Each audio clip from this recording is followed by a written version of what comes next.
Welcome to Media Dialogues. I promised we'd be exploring the metaverse at regular intervals, so here is another edition of Making the Metaverse. We know it's being built by multiple stakeholders: big tech, electronics majors, gaming companies, content creators, developers, as well as individual businesses. To find out what this massive digital transformation entails, how much it will cost, the up and downside, I'm talking today to Accenture's Chief Executive for Technology and Chief Technology Officer, Paul Daugherty. Accenture operates out of 50 countries, consults diverse industries across functions from aerospace and defense to life sciences, consumer goods and services, and retail, to name just a few. Its revenues have just come in last year, that ended August 2022, was over $61 billion. And with that, Paul, thank you for joining us on this show. And we're going to talk about the metaverse conceptually first before we get into specifically Accenture's plans. Does that work? That's fantastic. Thanks for having me on the program. Great to spend some time with you, Anuradha. Thank you. Paul, you know, digital technology coupled with advances in telecommunications has fundamentally changed the way we behave as individuals and as businesses. Given that background, what are the key impacts or changes that the metaverse is going to bring? Yeah, the metaverse is really burst onto the scene quickly in some ways, but it's also been around for a while, and maybe we can unpack that as we talk during the discussion. And I've been in this business for a long time. I've been in technology for over 30 years, and to be honest, I've never seen the business interest in any topic accelerate as fast as it has around the metaverse. And the reason for that is that we're in this mega cycle of technology adoption that we've been in for a while, and that's continuing. And companies are reinventing the way that they do business, applying digital technology, the cloud, data, artificial intelligence, and more. And as they do that, we have to remember that technology advancement continues at a really rapid pace. And the metaverse is really positioned to be another step and a big step change in terms of the capabilities that can help businesses, help enterprises even further reinvent themselves. And I believe that the way that companies approach the metaverse will determine the winners and losers as we look at this mega cycle of tech adoption and business transformation over the next decade. Fundamentally, the metaverse is creating new experiences that companies could offer their workers and their customers and consumers. It's enabling the opportunity to create new products. It's enabling new ways of commerce, and fundamentally, underneath that, new ways of working. Right. Now, there are multiple stakeholders engaged. There's deep R&D at work to build the metaverse. It's the intersection of, physical entities and a sensory experience of the internet. So what is the technology? What is the science at work, as we speak? There's really two basic things that are at play here. And it's really about the evolution and next generation of how the internet evolves. And some would call this Web 3. Web 1 being basic search that we started back in the 1990s, where search engines like Google became the leaders. That was Web 1. Web 2 was social commerce and mobility and other things coming onto the internet. And you had the social media companies and sharing economy companies really take the lead then. And Web 3 is now introducing a new set of capabilities. It's introducing this ability for shared virtual experiences, often three-dimensional, that we think of with the headsets and immersing in these environments. And Web 3 is also enabling this internet of ownership, which is distinct, verifiable, provable identity for people and products. And you combine this ability for shared experiences with this new sense of ownership and identity, and that's really breakthrough. And it's a bigger transformation than we saw with Web 1 or Web 2 in terms of the opportunity ahead. So who are the people at work building the metaverse? Are they all computer engineers? Yeah, it's really a broad set of skills you need to bring the metaverse together. It's not just about technologists. This is about reimagining the way that people interact with each other. We've got a metaverse at Accenture that we have 150,000 of our people using now, and it's creating new forms of interaction, new forms of learning. We have neuroscientists involved in understanding how this impacts learning. We have people who understand sociology and how people work. We have designers who are, new job categories, entirely new jobs, like interactive world designers that are just designing these new immersive worlds. You have, you need new skills like token economists who understand the economics around new products enabled by these, non-fungible tokens or fungible tokens, which create the identity and objects and products in the metaverse.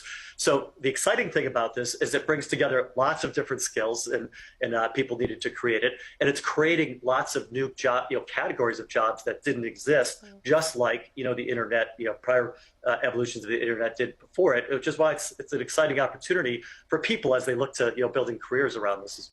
When will the metaverse be ready? Because I hear at Accenture, in the Tech Vision report that you do annually, in the last one, you've said that it's already here. Now, is it here, and is it here for everyone? Is there a difference in the way the metaverse is present at this point of time in different parts of the world? There's a famous quote from a science fiction author that says that the future is already here, it's just unevenly distributed. The metaverse is already here. We've been doing work around metaverse technologies before it had this label of metaverse for over 10 years. We have 600 patents in the metaverse. We have hundreds of thousands of people working in the metaverse today. So it's already here, and companies are doing things in the internet. Some of the examples that I already gave, or other examples like one of the largest banks that's opening up a metaverse branch. One of the first metaverse automated teller machines just opened up in the metaverse. So tremendous innovation already happening today, and that's why it's here today, and it's going to scale rapidly over the next few years. And now is the time for businesses to get on top of it. Citibank, the global investment bank, has put out a report stating that they believe metaverse will be a $13 trillion opportunity by 2030. What is the potential worth of the metaverse, given that at Accenture you've been building your your resources, your capabilities in this business, in this sphere? You've been acquiring companies, there are patents, as you mentioned. What is the size of the potential business opportunity that the metaverse provides? It's the business potential is huge, which is why we're investing the way we are. We announced the formation of a Metaverse business group. We're pulling many of our people together into this group. We're investing in it. We've made a number of investments in startups that are very active in the field, because it's important to have that leadership position as you look to it. And again, as I said, it's exciting for our people, the people that we have around the world, including our teams in India, because it's new skills, all these new job categories, new skills that would be built to make this make the metaverse a reality. So there isn't a figure that Accenture has on the potential of size of the business? Yeah, we've just been relying on what others are saying about it. So Citigroup is the one who's really put out one of the best reports on it, and they say 13 trillion. Opportunity by 2030. We believe this will be a substantial part of our business. We haven't broken out the numbers specifically, but it's growing fast. It's growing faster than other technologies we've seen before at the early stages, and it'll be part of every digital transformation that every company does. To give you a sense of what the size of this will be as we go. It's interesting you say that you haven't broken up the numbers. I was just going to ask you, your results have just come out, for FY22, and $61 billion plus of revenues, and the communications, media and technology business seems to be growing the second fastest in terms of revenues. Would your metaverse business and your metaverse revenues be part of this, the metaverse group, the Metaverse Continuum as it's called? Yeah, that's you're very good question on information we just put out. So that's very good. Yeah, no, the metaverse, it's part of that, because some of the communications, media, and technology companies are part of. They're in some cases the builders of the metaverse, and we're helping many of the builders of the metaverse build their technologies and build their products. But the application of the metaverse is across industries. One of the exciting projects we're doing right now is for a real estate company that's one of the leaders in in physical real estate today that wants to be a leader in virtual real estate in the metaverse. So that would be a whole different industry than what you mentioned. And that's an example. One of our other really interesting examples is in the utility industry, helping train workers using the metaverse so they can operate more effectively and more safely as they do the work they're doing. So we're seeing opportunities across industry and really across every part of every company. Right. So the illustrations you've used are real estate and utilities, but are there any specific industries that are early adopters of the technology? I take the point you make that the metaverse will be relevant to all businesses and essential for all businesses, but are there certain industries which will be early adopters and where the use case and the applications will be really very, very clear? It's a good question. It's very broad, which is interesting because I've tracked this for many, many technologies over the years. It's broader than we typically see with the new technology, but I'll highlight three that are maybe moving a little bit faster. One is in the consumer goods and retail space, because this idea of taking a real product and attaching a blockchain-based virtual unique product to it, a token, a fungible or non-fungible token, is really compelling and creates a new exciting opportunity to extend your customer relationships. That industry has a lot of activity right now. The second would be financial services because of the relationship of the currencies, digital currencies, cryptocurrencies, stable coins, stable currencies, et cetera. And the nature of how they can transform customer relationships.